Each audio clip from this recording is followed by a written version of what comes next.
Minnesota Vikings offensive line has a pretty big problem coming up. Now, this isn't the whole snarky, the entire offensive line is a problem and always has been because people ignores the offensive line. Ain't that, right? But if you look at the Vikings offensive line depth chart, I'll give you a second. Let me know if you spot it. So the Vikings have 14 offensive linemen on the roster. Not all of them are going to make it, and the Vikings would obviously love for a few of the young guys to make it onto the practice squad, but I don't know if they're going to make it. They're going to have to make some really tough decisions here. So the Vikings do have this upcoming roster crunch on the O-line, and they'll have to balance retaining veteran bodies who they value as backups or the rights to these young guys. So it's going to be tough. There is going to be some very tough decisions coming for the back end of the Vikings offensive line roster.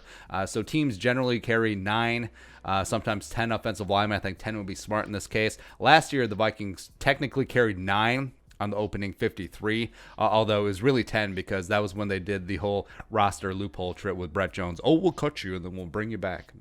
So the Vikings carry 10. They generally do carry 10. So let's look at who's going to make it, who's on the bubble, and see what level of tough decisions you have to make. So the locks, left to right, again, right or wrong, this is what's going to happen.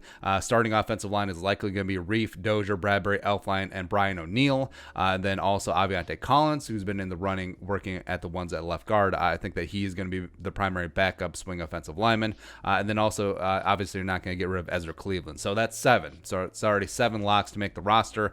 Guys who are likely locks. So you got Rashad Hill, veteran swing backup tackle.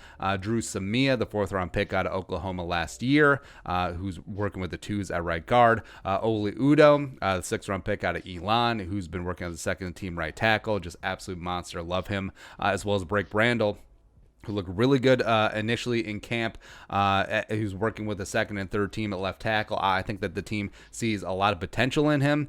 So I don't know if the Vikings would want to expose him to waivers because I think a team would snatch him up. So that's already 11. And then 13, 14, 15, you got Brett Jones, the veteran swing interior offensive lineman. Get PFF's highest graded center last year in the preseason, yet they still let him go.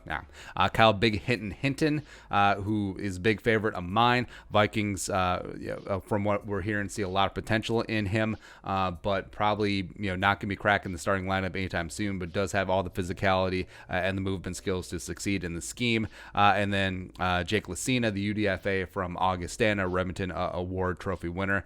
So that's 14 deep. There's going to be some tough decisions to make. So let's put it out there. I think Lucina probably isn't going to make the roster, probably isn't long for the practice squad either. So he would be an easy cut. So now you're down to 13. Now you got to trim that a little bit. So then you have Rashad Hill, Drew Samia, Oli Udo, Blake Brandel, Brett Jones, and Kyle Hinton. You have to get rid of 3 of them. Good luck. Yeah, good luck with that. Because even if I had my druthers, I would go Samia, Udo, Brandel, and then take my chances with Hinton trying to get in the practice squad, although I don't feel great about it. So you're going full youth movement as a Vikings backup. So the backups would be those 3, as well as Ezra Cleveland and Aviante Collins. Those would be your 10. But the front office ain't going to do it. Just because the way the coaches as well as GMs work, they do give a lot of ties to the veterans. Veterans like Hill as well as Jones are valuable, even though they did Brett Jones a little bit dirty last year. They obviously like him in the sphere. So under that, like exposing Hinton to waivers, it's not great. But again, that would be my thought process, where you value the balancing, retaining the rights of a Samia, Udo, and Brandel, which I think either of those 3 would get snapped up very quickly on waivers and put on another team's 53-man roster, especially given the dearth of offensive line play around the league. Then take your chances with Rashad Hill and Brett Jones. Brett Jones wasn't snapped up last year, probably because it was a wink-nod agreement that everyone knew that Jones was going to be returned to the Vikings, as well as I would take my chances with Rashad Hill, especially with if you feel good about Oli Udo at right tackle, if you feel good about Blake Brandel as a potential swing tackle of the future, as well as Ezra Cleveland can obviously play some left tackle. So I would roll the dice there. I think that is a better and safer bet. But let's go realistic. Let's say the Vikings hang on to at least 1 veteran. It's likely Rashad Hill in this situation. And then Blake Brandel, who is looking damn good, I don't think he gets the waivers. I don't think he gets the waiver. So say you hang on to him. So you hang on to Rashad Hill, Blake Brandel. That's 9. That's 9. So do you see the problem? Do you see the problem here? Essentially, you're choosing between Drew Samia and Oli Udo, and neither of them I believe will get through waivers to the practice squad. Frankly, if put in that situation and you had to pick one, I would probably take Udo. I would, because I think Udo has been impressing a little bit more with his opportunities.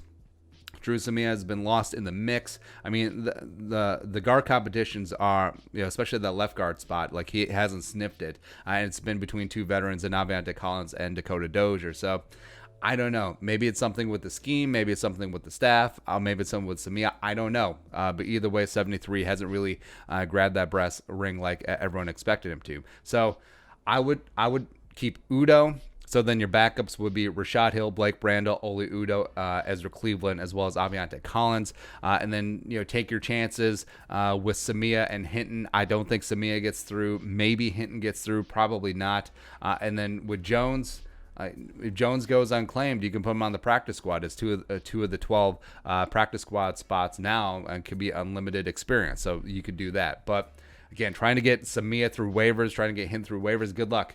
Yeah, good luck with all that. So, frankly, I mean, I'm pretty hopeful about the offensive line. Left guard, I don't agree with it. I understand their thought process, though, with the veterans, Dozier and Aviante AC getting after it. Sure, I think right guard potentially could save Elflein's career. It's obviously his more natural position. I never agreed with the left guard move in the first place. He never had any, he had very limited experience at left guard. I think he started 3 games there in college, but a bulk of his work off of center was at right guard, so that does make sense. It could